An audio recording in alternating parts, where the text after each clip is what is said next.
Life Management Science Labs would like to acknowledge that we live and produce this podcast on the traditional lands of the Wurundjeri people. We'd also like to acknowledge the traditional owners of the lands of our listeners and our international colleagues. We'd like to thank and pay our respects to their elders past, present and emerging.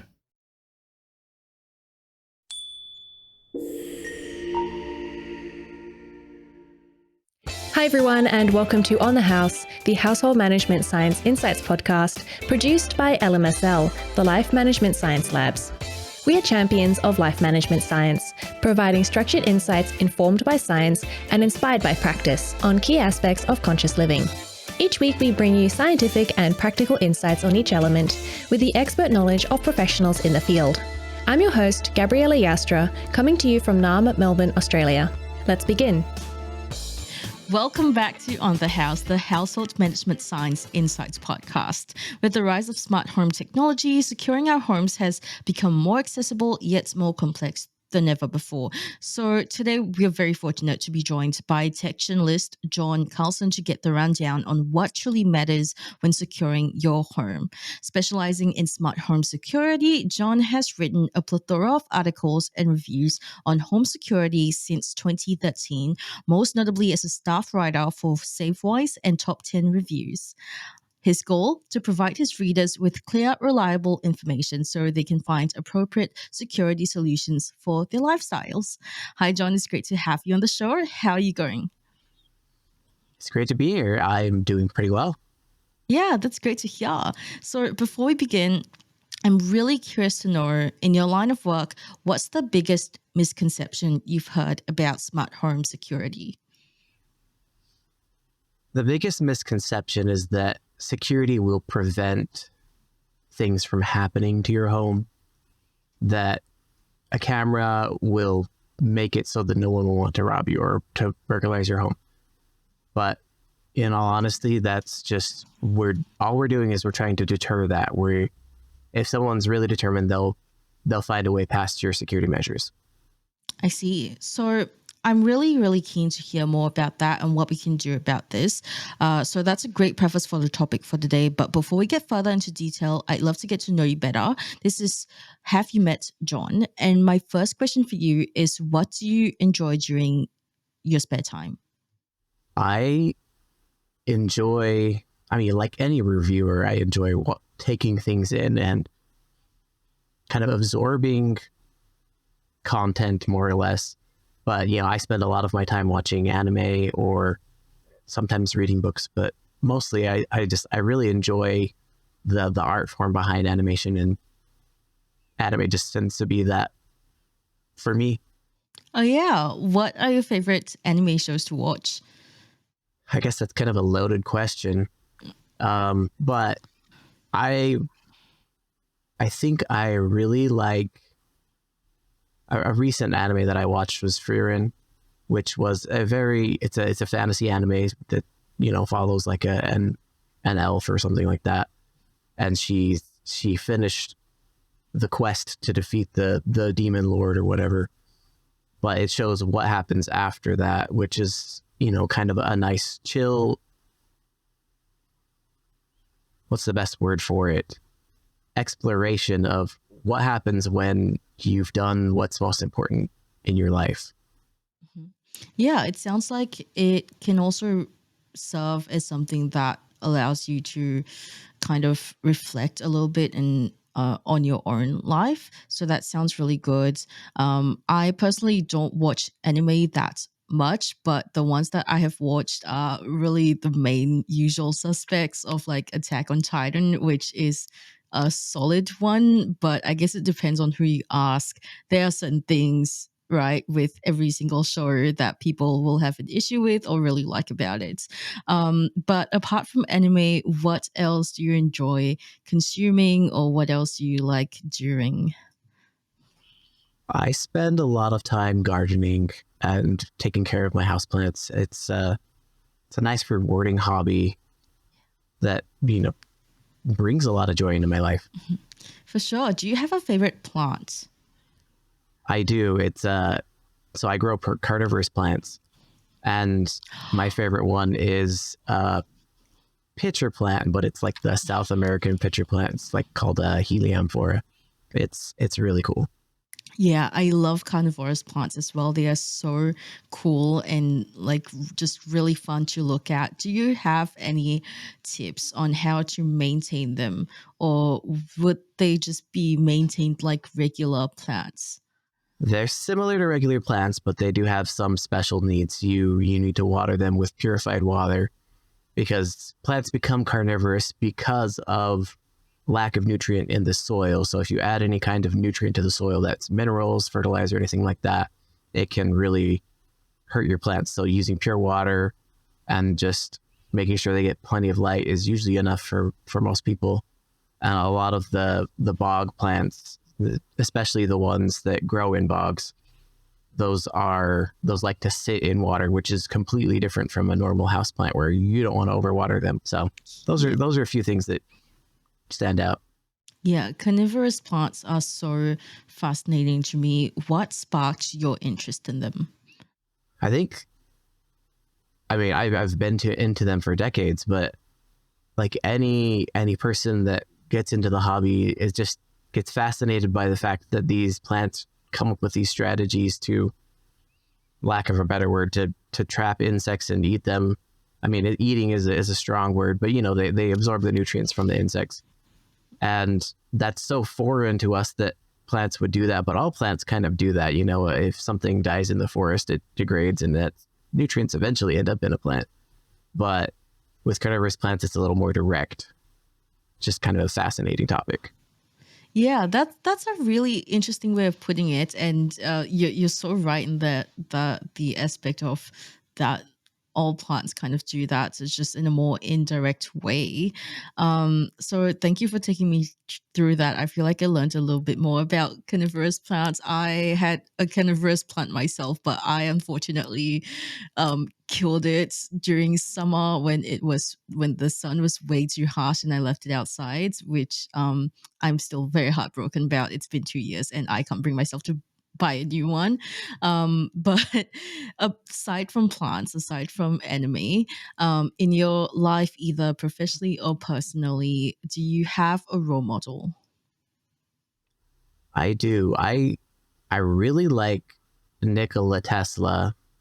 I know he's like one of those people that everyone talks about as a role model, but he didn't give up on a lot of his ideas. He found different ways to basically create the world that we live in now. All kinds of technology goes back directly to him, and that's just, I mean, I don't necessarily want to be like a visionary like him, but just his persistence is just one of those things that's really inspiring, and it's just one of those things that I like to hope to even achieve. Part of what he did is, I mean, as a journalist, I don't know if I could do it as an inventor, but who knows? Yeah, 100%. I feel the exact same way with having role models as well, because you may not necessarily be striving for the same caliber of impact that your role model has achieved, but looking to them for the admirable traits and qualities that you are hoping to carry through in your own line of work can be really helpful in that, shooting for shooting for the moon and landing in the stars. Is that the phrase? I think so. Let's go with that for now. But yeah, I definitely relate to that for sure. But aside from that, is there a course that you've taken in your lifetime that has stuck with you to this date? I took a film history film history class when I was in college, and it was a really enlightening to see all of the effort that goes into movies. Before that, I really only thought about what the actors were doing and maybe what the visual effects would look like. But after that, I thought about what choices the directors made, how the writers chose to portray their characters, and just like all of the people that are behind the scenes. And it gave me a lot of appreciation for what really goes into like a good movie or a good TV show. And, that extends to animation, like I mentioned before. But I think it's just one of those things that opened my eyes And I really appreciate that I had that opportunity. Mhm. Yeah, and is that, learning about how it takes a whole army to create a film essentially, does that carry with you through reviewing tech products and thinking about how these are crafted and all the people involved in this? I do often think about that when I'm reviewing a product or testing a product. What choices did the developer or the manufacturer make? Did they make it because they were thinking about costs? Were they thinking about features? Were they thinking about the customer? Those are all important things that are they're good to like keep in mind when you're reviewing a product, but not everyone really thinks about what really goes into a product. Sometimes we think of this, oh, it's a visionary product because you see like the CEO of a company and that person represents everything. But in reality, it's just they're usually the main the thing that you see, other than the thousands or hundreds of employees behind them creating these products. Yeah, 100%. I think that's a really good note to lead into our interview section. And the first thing that we'd like to talk about is how would you define household management? I think household management, it sounds like a fancy word or anything, but it's really just all of the simple tasks that you do to keep your home running smoothly. So paying bills, doing chores, maintenance, organization, and security, and anything else that you might think of. But if you don't do any of these things, then your house falls into disarray. If you don't pay the bills, they shut off your electricity. So like that's an important thing to think about. So I think that that's more or less how I feel about household management. Hmm. And beyond the traditional lock and key, which all or I hope that most households have, what is the importance of household security? What does it entail? I think home security is ultimately about privacy and stability, which help your home become a foundation for a happy life. Like if you have a door lock, that's a good step for your secure home, but you have other options at your disposal that you might not think of in order to achieve those. So like putting curtains on your windows, that's a step that you could take towards improving your home security and privacy. Oh, I never even thought of curtains as something that could improve your household security. Yeah, it's one of those things that you don't think about the curtains and blinds until you realize maybe at night your windows are wide open and anyone walking by on the street or on the sidewalk could see into your home. They might see you just, chilling in your pajamas or whatever, but they could also see the things that you own, your TV or your computer and things like that. And that could be enough of an idea to spark, hey, maybe this is something that I want to. But it's also just being aware of what messages we're broadcasting into the world by having people look into our homes. And, we hear all these stories about, security cameras get hacked and people don't like having their privacy invaded like that. And that's completely understandable. And closing your curtains is just one of those ways that you can do that practically, even if there's no camera or whatever. Just find a way to make things a little bit more stable and private for your life.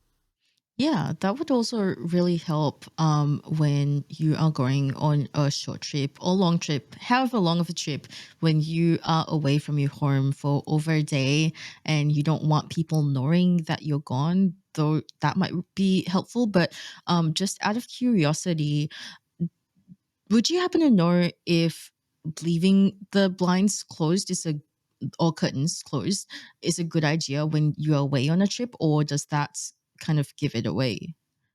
Well, it doesn't necessarily give it away. Uh, I think a lot of people don't open their curtains or blinds all the time. So it's reasonable to assume that someone might be home. And there's other steps that you can make to to deter people from realizing that no one's home. You can leave lights on, you can set lights on timers for like smart home or whatever. So there's other steps you can take, but it's just you have all these options at your disposal. And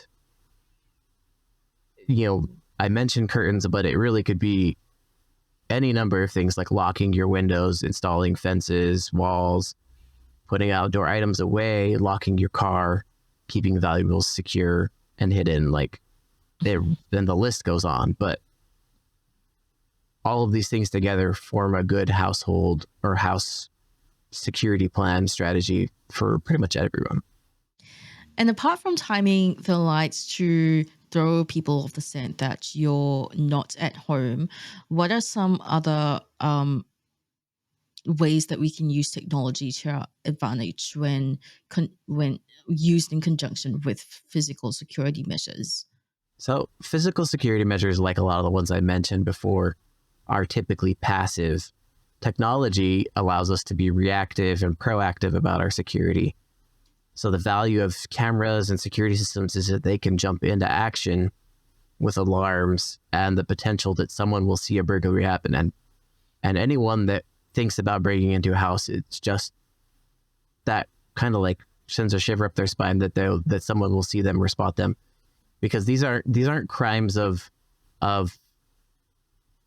they want to just do it no matter what.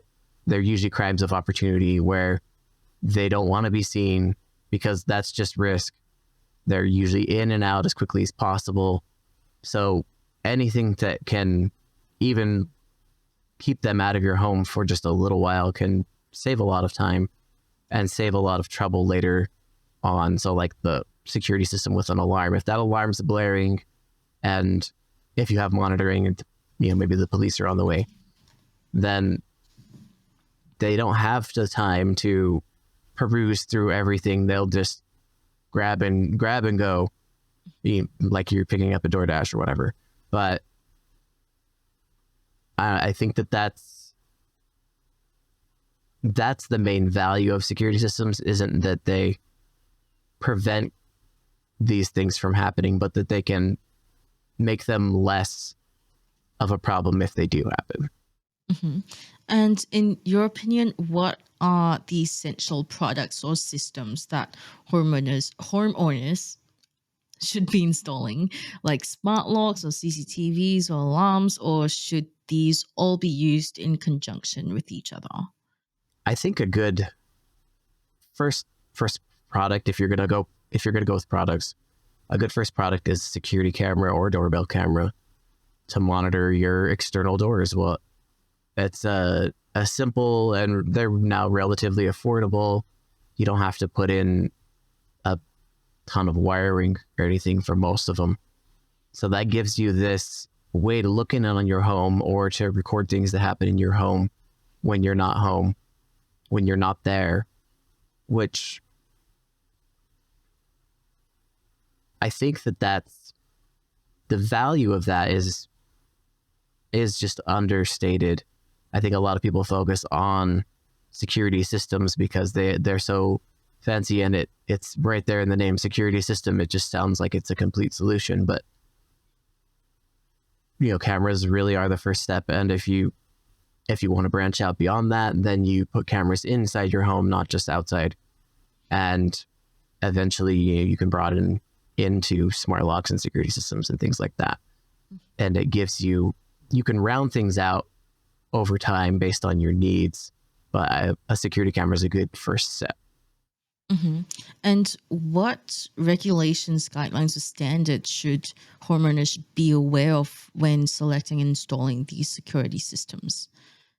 Well, I think if you're going to do a security system, the most important thing to pay attention to is the contract. Many security companies will use a contract just to make sure that they are able to profit from selling you a system, because if you buy a system and then return it within a few weeks, then they don't really make a profit off of you. So many companies will use a termination fee or some kind of incentive to help you stay in that contract.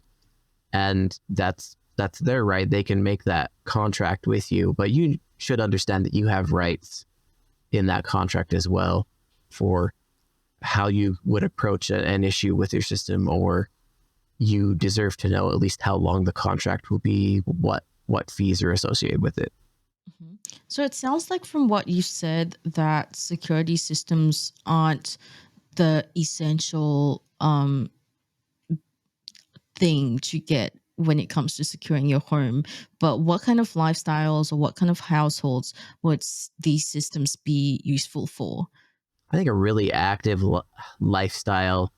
So if you live alone in a small studio apartment or just a small place, you probably don't need much more than security cameras. But if you live in a family, a large home, or just a really busy location, you might want a security system, because then you can give access to your children, your spouse, anyone who's coming and going from your house, Mhm. and they are able to get in safely without,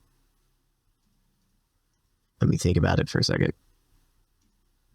They can get in safely without you having to worry about what other steps you're taking. And then you just arm it when you're away. If nobody's at home, then you arm the system and it does its job in the background. It may never need to do its job, but that's part of the goal of security, is that it's a measure we hope that we never need to use, but we like to have it just in case.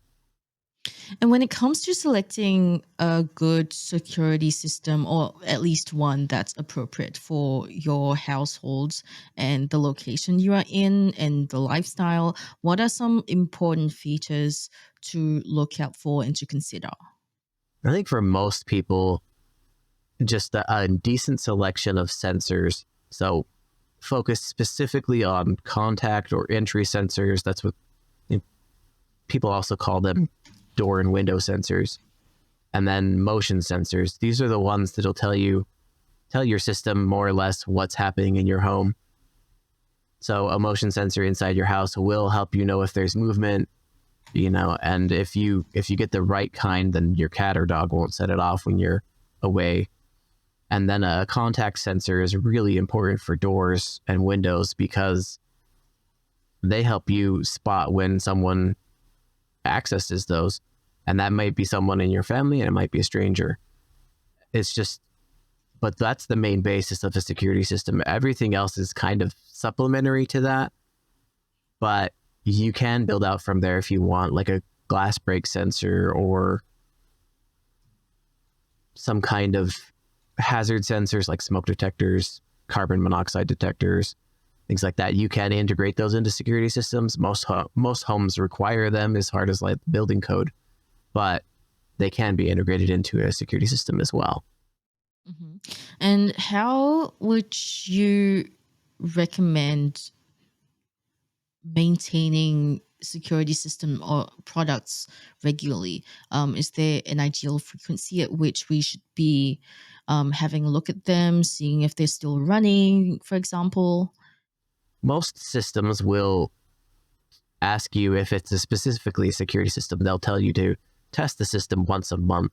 So they come with this thing that's called a test mode, and you just put it into test mode and you walk around triggering sensors in your house, and it'll sound chimes or sound alarms.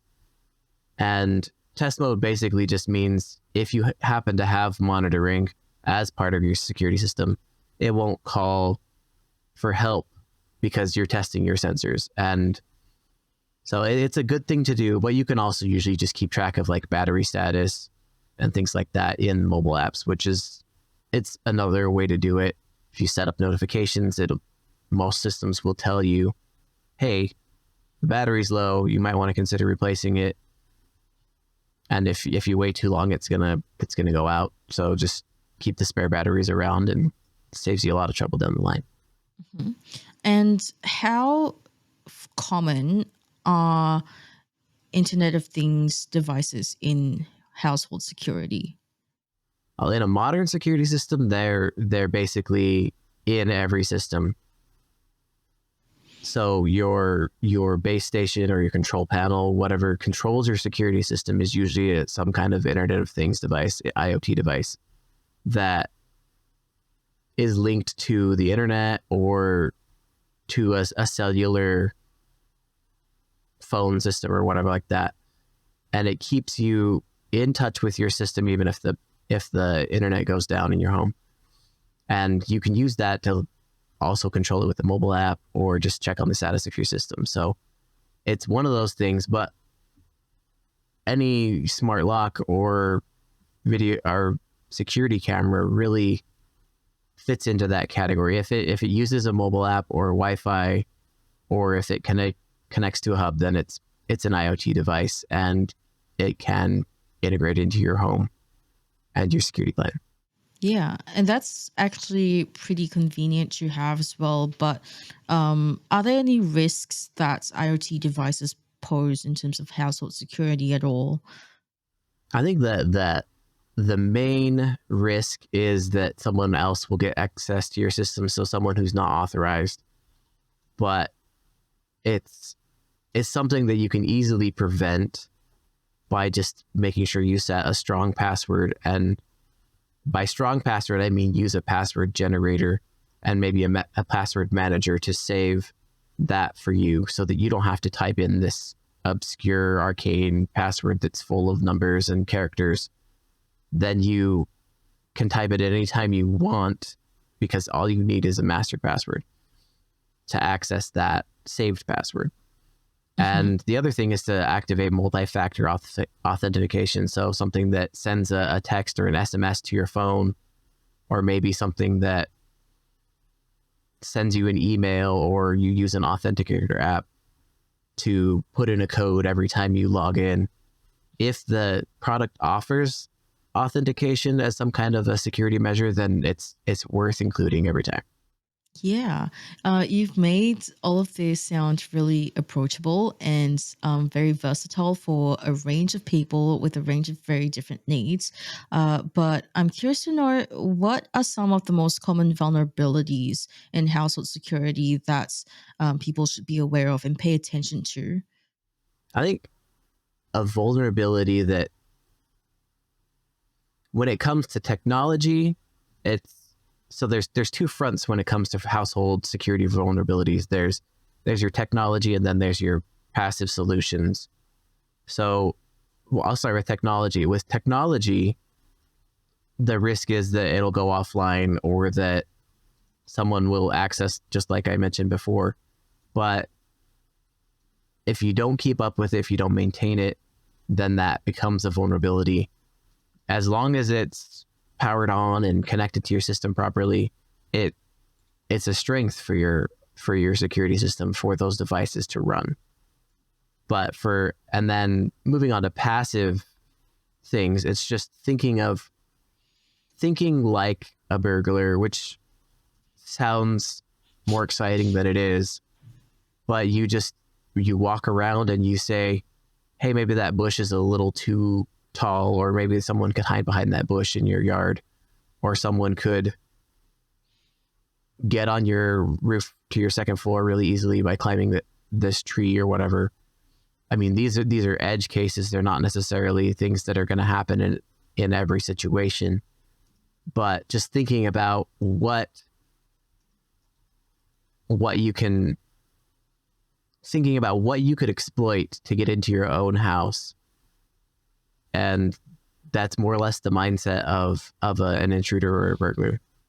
Yeah, that's a really good way of approaching it. And preempting these situations would also probably help you be a bit more prepared for if that happens. Hopefully it doesn't, but if it does, you would be like, okay, I've already envisioned this situation, and I think I know what to do, and everything's gonna happen in this order. So that will hopefully give people a little bit of um calmness with that, a little bit of assurance that their security systems or products are going to back them up or deter this person away.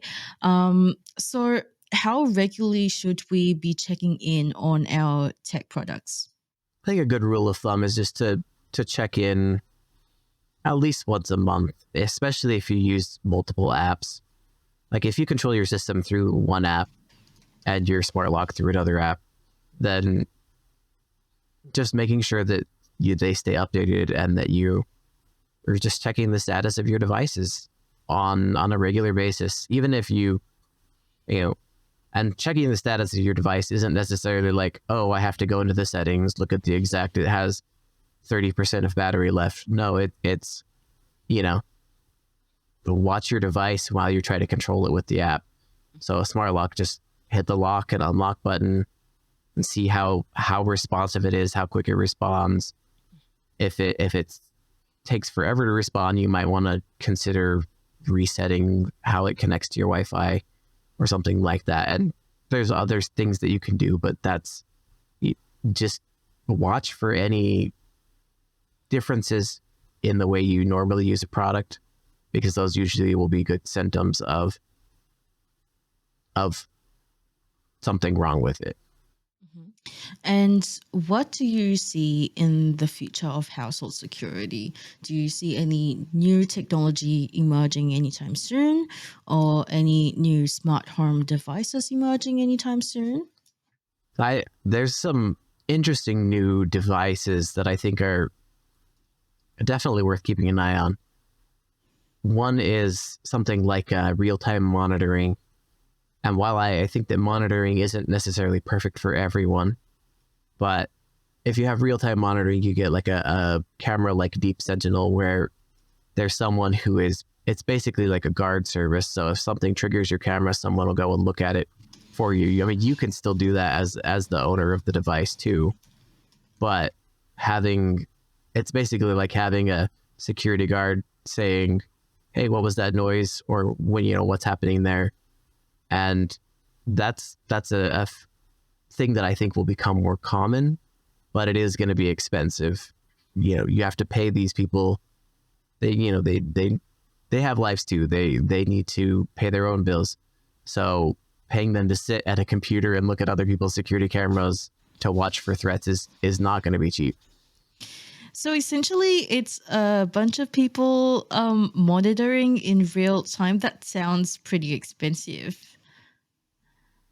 Oh, it is. And so obviously there's other solutions than just paying a guard to monitor your home remotely or in person. I don't think most people have that luxury. But I think another thing that stands out is there's some really innovative devices coming out of these companies. And one that really stands out to me is from this company I'm pretty sure they're based in Europe, but the company's called Essence, and they have a device called MyShield. And basically all it is kind of like this all-in-one security system that releases artificial smoke to make it harder for someone to move around in your home if they set off your alarm. So basically it's the fog of war, if you want to call it. But if someone's tripping over your couch or your ottoman, then it seems like it might be has a lot of potential to be a really good device for deterrence. And I'm just looking forward to seeing where it goes. I mean, beyond that, there's other devices like drones but nothing's really taken off as far as security drones. There's just been a few experiments, but I don't know if there's anything of note that I think is worth talking about. Mm-hmm. Yeah, it seems like from whatever that you've shared with me, there is kind of an art to security products where it has to be not only viable, like a practical option, because drones aren't necessarily the most practical thing to have, and also something that will fit the criteria of deterring unwanted guests, to put it in light terms, unwanted guests in the home, without causing too much distress or destruction with the home. And it sounds like it takes a very specific few products to fit that criteria, which is why there's only been like a handful of security products that do make the cut as to what's been staying around in the industry. But what are your thoughts on that as someone who has been writing about tech and security for a long time?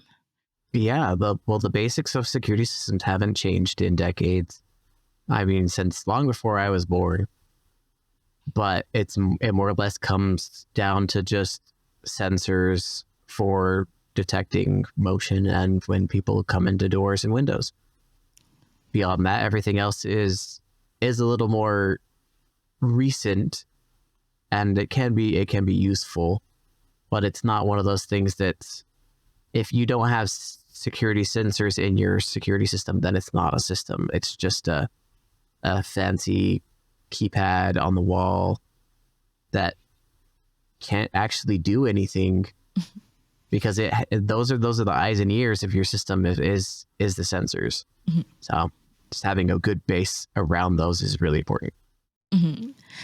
That was really informative. Thank you so much, John, for sharing that with us. Now we're moving on to the practices and habits section.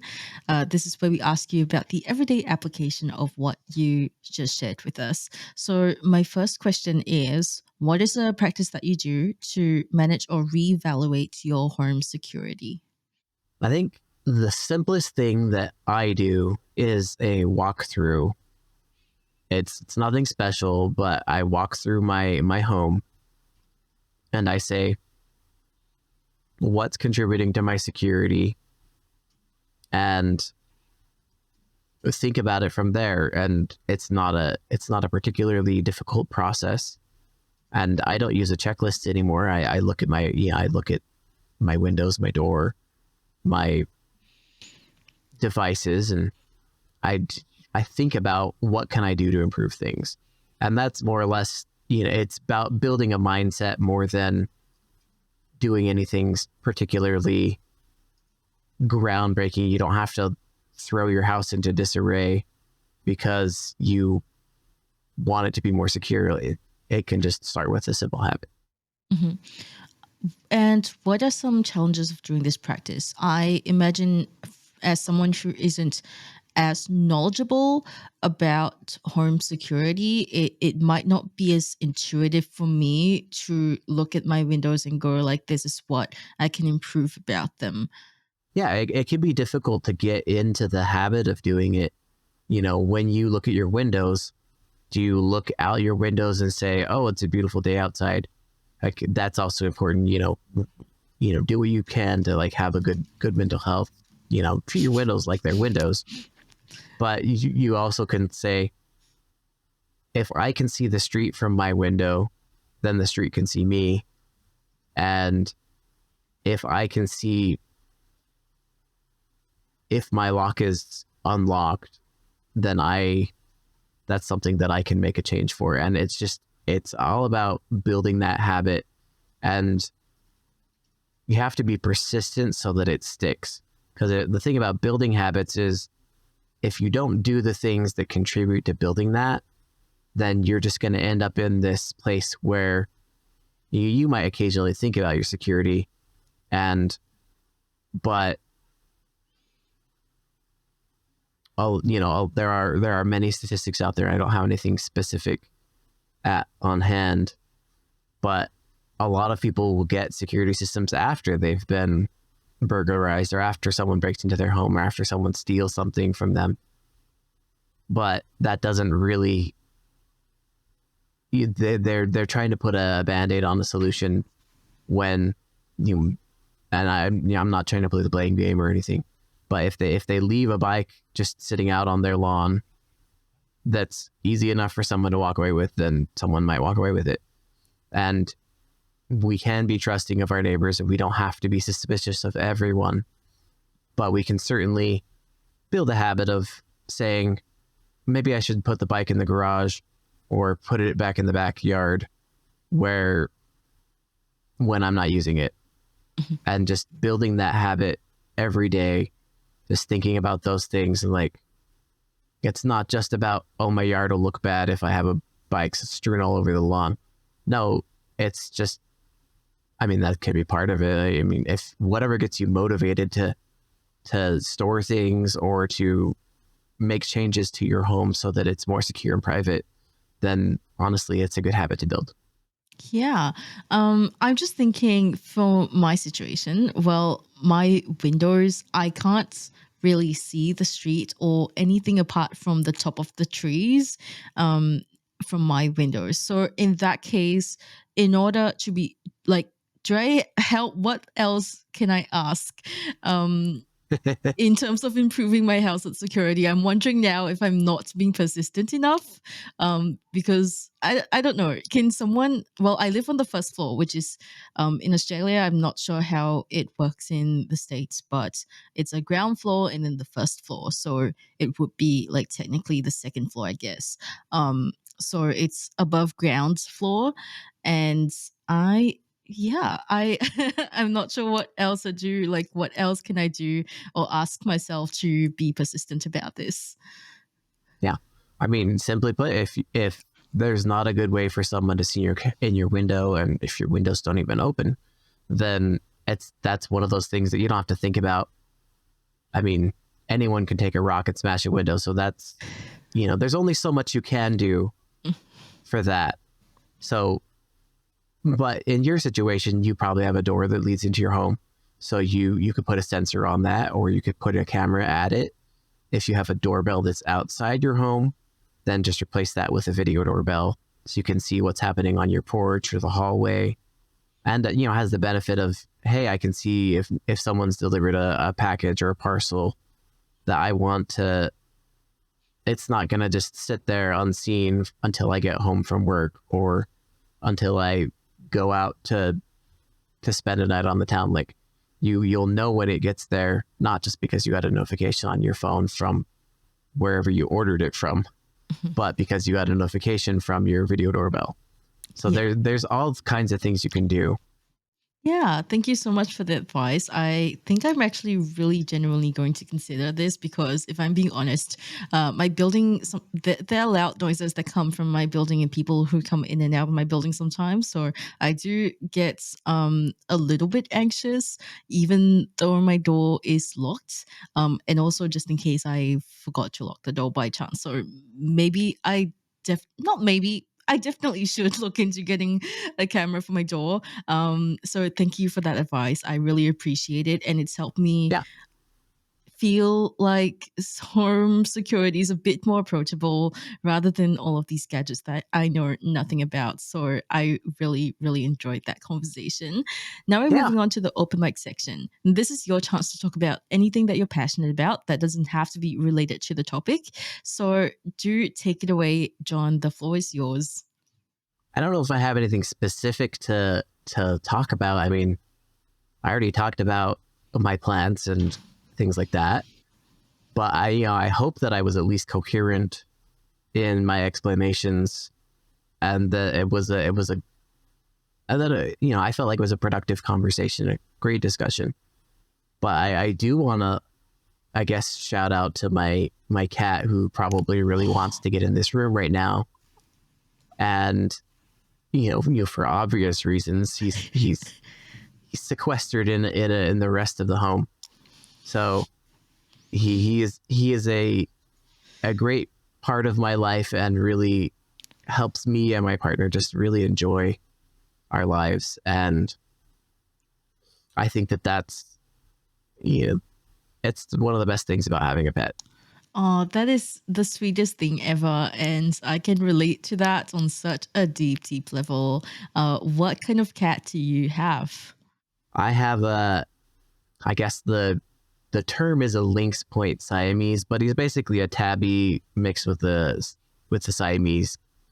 So he looks a lot like a tabby cat, but he's a little lighter, but he has the blue eyes of a Siamese, and he talks a lot, like, which is a trait of Siamese. So like he will constantly come in and he'll either just be like, meow, say hi, or be very vocal when he doesn't have his food.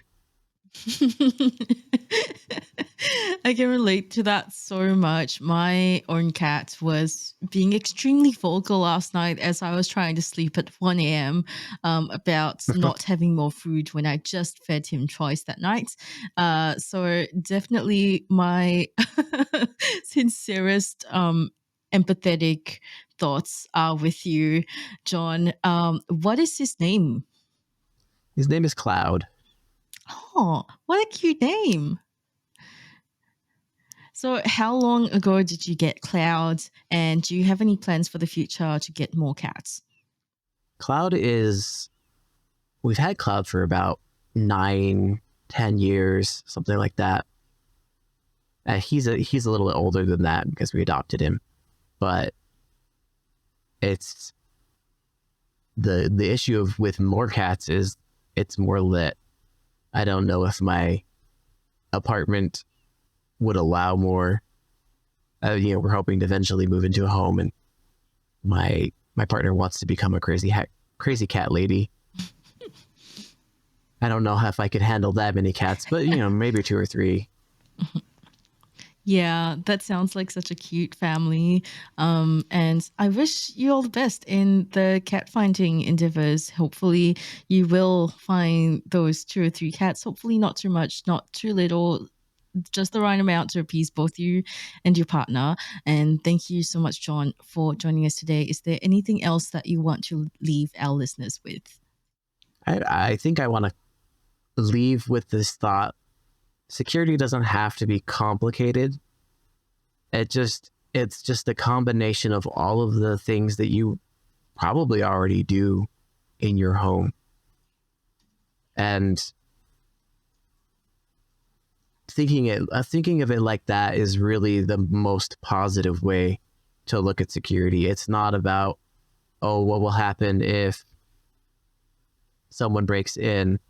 No, it's just about, building a place where you want to be safe and comfortable. Though I would recommend everyone probably have some kind of insurance, renter's insurance, homeowner insurance, that whatever, it may be required wherever you live, but that's always a good way to make sure that your security will count for something. And a security system can even give you a discount on your insurance rates if that's something that interests you as a homeowner. Yeah. Well, thank you so much for joining us today, John, and for offering such wonderful advice and for bringing us through the entire world of home security. I feel like I learned so much, and I hope our listeners did too. If they want to find out more about you and what you do, where can they go? So the best place to reach me is on LinkedIn. You can find my profile information pretty easily. And I do have a website for my freelance work, which is johncarlsentechjournalist.com, which just shows, explains a little bit about me and shows my portfolio and my clients that I'm working for in past roles. Amazing. We'll link this in the show notes. Thank you everyone for tuning in. If you want to find John, you can find his links in the show notes below. And yeah, thank you for tuning in to On the House, the Household Management Science Insights podcast, and we'll catch you in the next episodes. You've been listening to On the House, produced by the Household Management Science Labs, a division of LMSL, the Life Management Science Labs. More episodes like this from across 10 life management perspectives can be found by searching LMSL on Apple Podcasts, Google Podcasts, YouTube, Spotify, and other podcasting apps available on your smart devices. If you enjoyed this episode, please consider rating our show, sharing it, and subscribing to our channel, as it helps other people find it so we can grow and bring you more quality resources. More of our work can be found on our website at hm.lmsl.net, where you can join our movement. I'm Gabriella Yastra. Thanks for tuning in.